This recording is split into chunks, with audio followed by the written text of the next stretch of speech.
Друзья, приветствую вас на своем канале. Сегодня 1 июня, и мы решили отправиться на гору под названием Голица. Она находится на границе Словении с Австрией, и в это время года там расцветают поля нарциссов. Мы на машине практически доехали до точки 1296 метров. Гора, на которую мы идем, высотой около 2000 метров. Но мы в этом году поступили хитро. Мы решили не идти 2,5 часа, а большую часть дороги проехали на машине. Поставили машину достаточно высоко и сократили свой путь примерно вдвое. Но вот есть люди, которые едут еще выше на машине. Может быть, нам стоило еще выше поехать на машине. Здесь поблизости проходит австрийско-словенская граница, и, конечно же, ее практически не видно. Нету ничего, нету никаких пограничников. Интересно, может быть, здесь какие-нибудь нелегалы проходят из Словении в Австрию без документов. Наверняка какие-нибудь беженцы бегут. В Словении повсюду в лесах и даже в полях стоят вот такие вышки, как бы я их назвала, вышки вертухаев. Ну, в принципе, да, можно сказать и так, потому что, оказывается, с этих вышек охотники ведут отстрел животных. Я раньше думала, что здесь ученые просто ведут наблюдение за животными. Встретили первый нарцисс. Он затесался среди одуванчиков.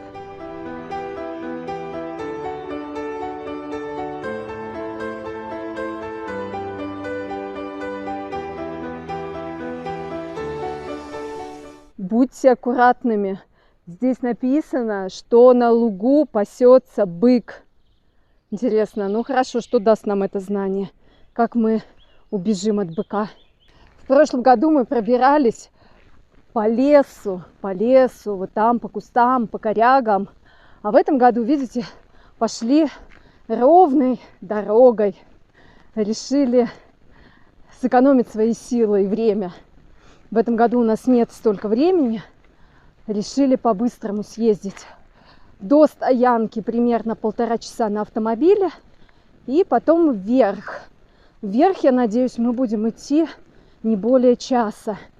Дошли до точки, где начинается восхождение в гору. Вон туда пойдем. Но на самом деле надо было поступить еще умнее. Надо было доехать прям вот до восхождения на автомобиле. А мы еще примерно 3 километра шли пешком. На будущее нужно просто доезжать до самой горы. Локацию парковки оставлю вам в описании под этим видео. Посмотрите, как красиво. Вот там вот находится Австрия.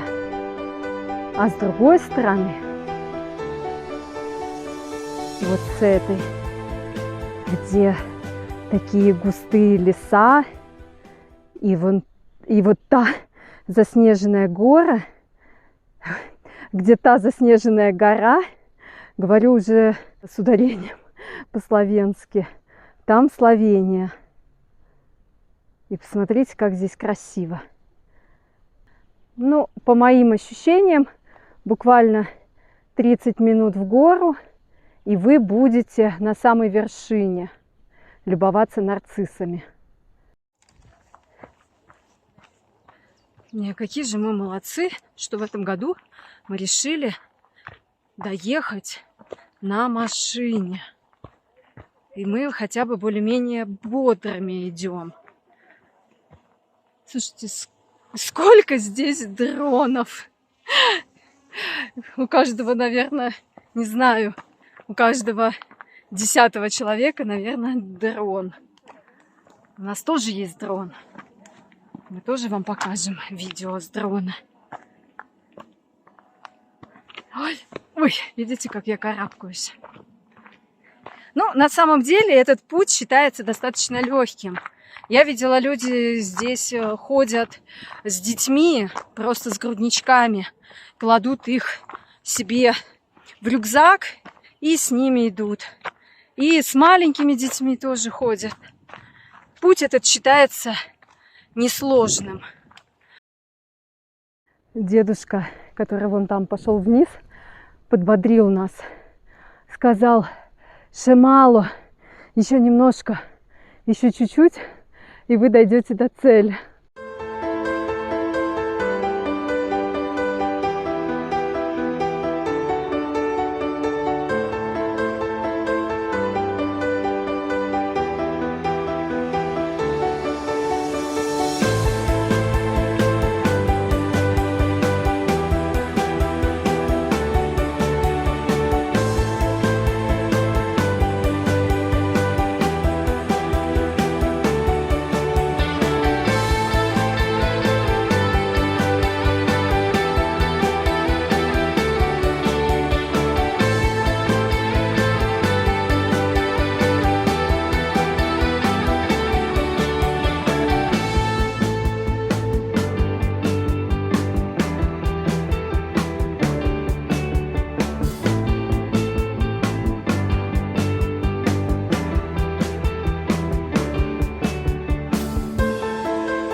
Такая узкая тропинка вдоль полей с нарциссами.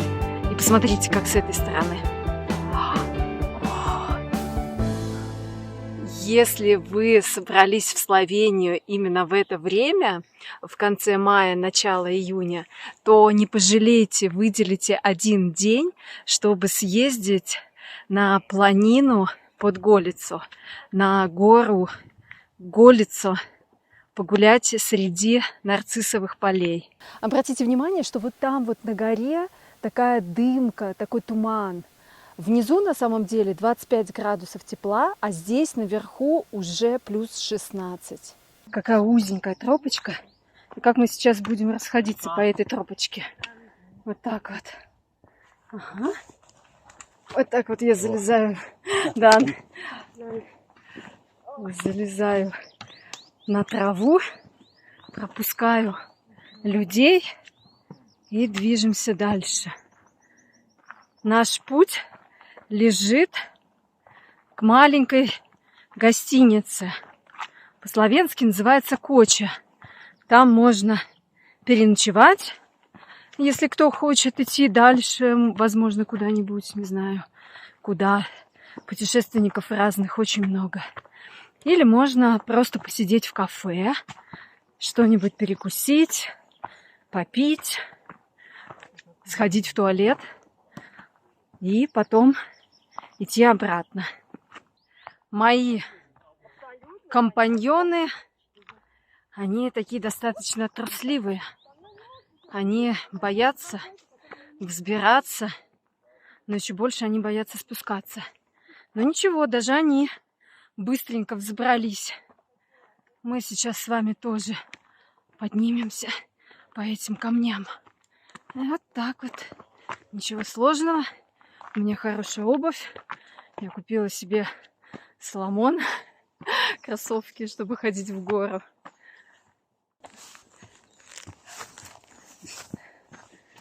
Посмотрите, как невероятно красиво.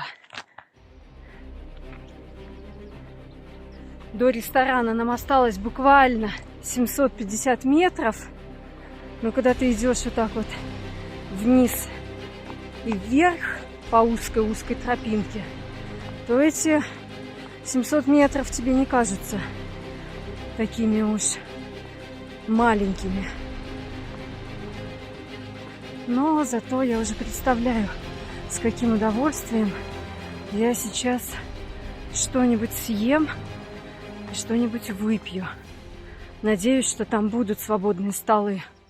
В прошлом году, когда мы ходили сюда по другой тропе, все столы на улице практически были заняты пенсионерами. 80+.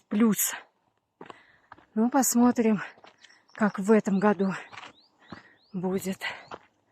Ну, думаю, что не меньше, потому что столько людей встречается нам по пути, что рассчитывать на то, что там будет свободно, не приходится.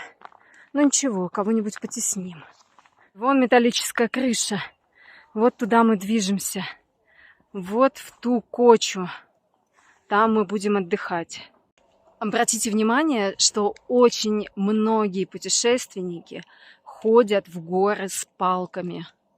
Видимо, таким образом меньше нагрузка на суставы.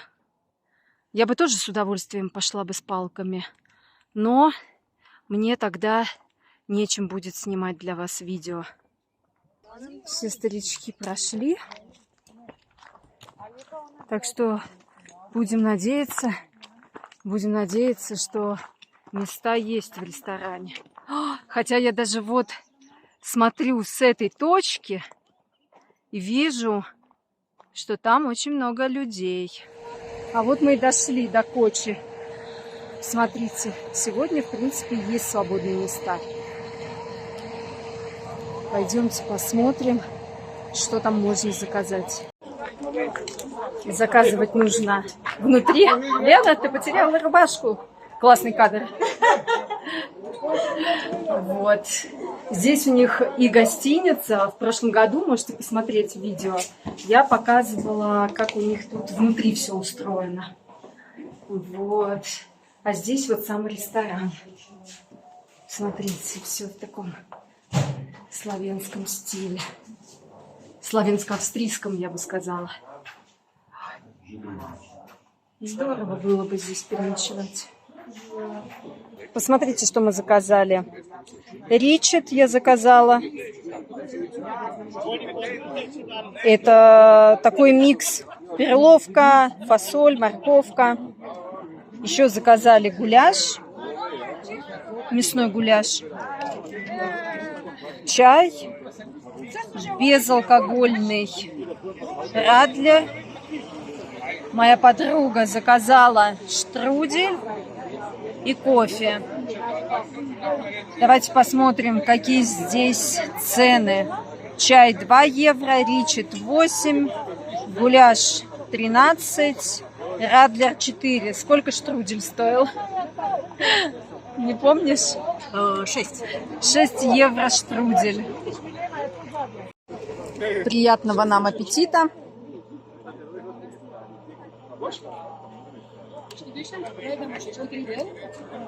Сюда, кстати, приходят и австрийцы тоже. Австрийцы и словенцы. Ну и, конечно, русскоязычные. Куда же без них.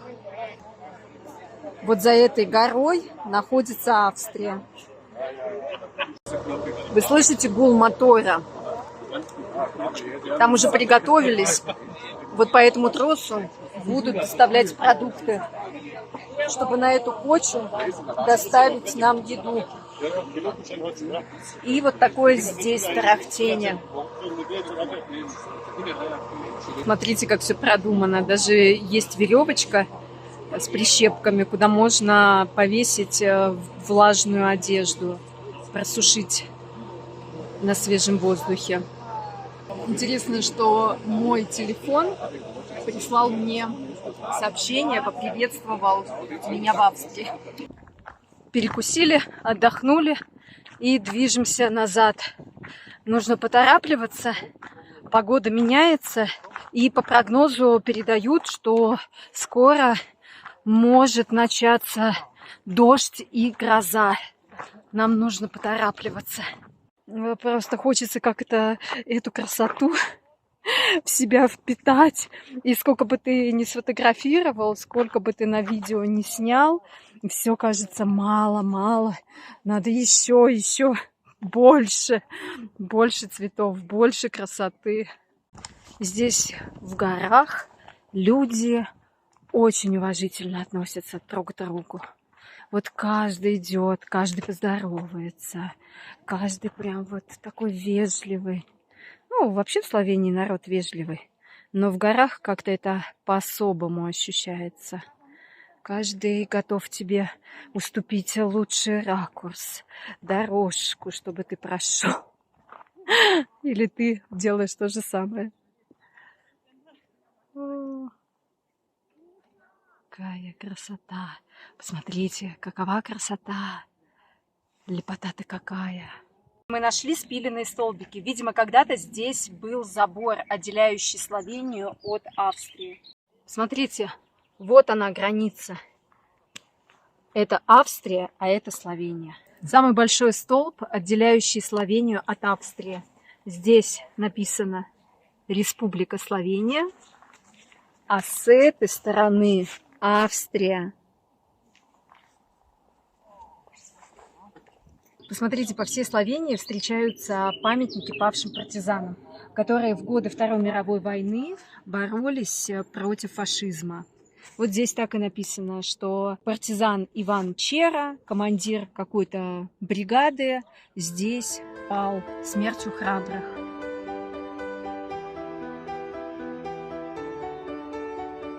Друзья, вот здесь, на этом месте, среди прекрасных полей нарциссов, мы заканчиваем наше путешествие.